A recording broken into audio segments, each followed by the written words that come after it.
Hi, everybody. It is Steph. This month, we're taking a look at why and how to do employee evaluations. And one of the things that I want to encourage you to do is to distinguish in your mind between being the bad guy and being a leader who values accountability.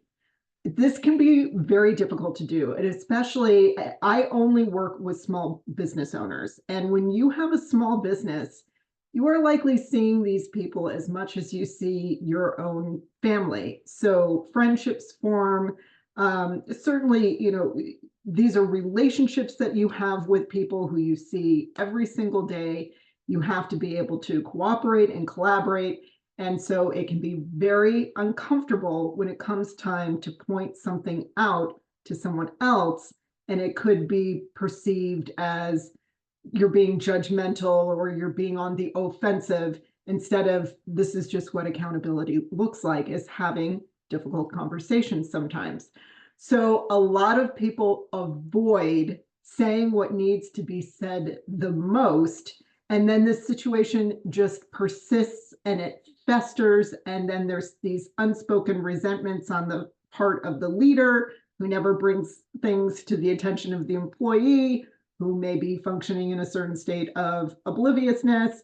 And you just sort of keep functioning this way, which is to say you continue to dysfunction that way.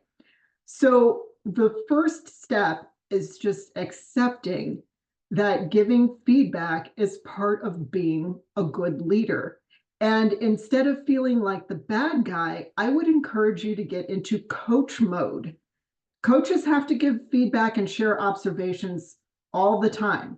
I don't have clients running for the hills every day just because I say, what if we thought about it this way? Or, you've tried that before, it didn't really work out. Why is it that you want to try that again?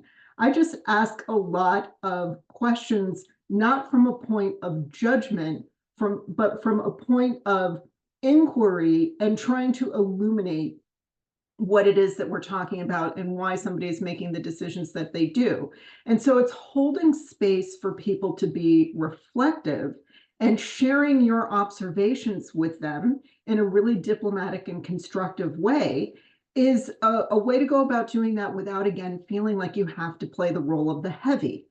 Play the role of the coach instead.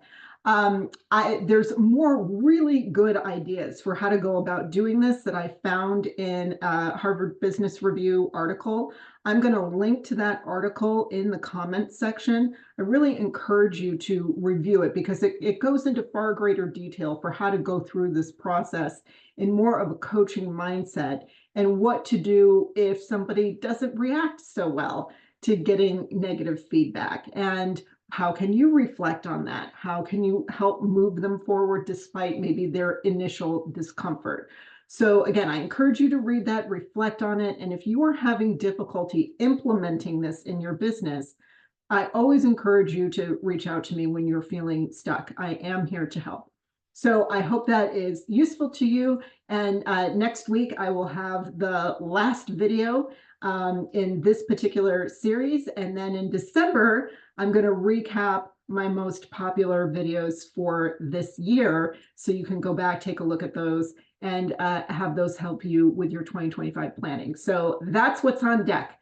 I will see you next week. Enjoy the rest of this one, and I'll see you Wednesday. Bye, everybody.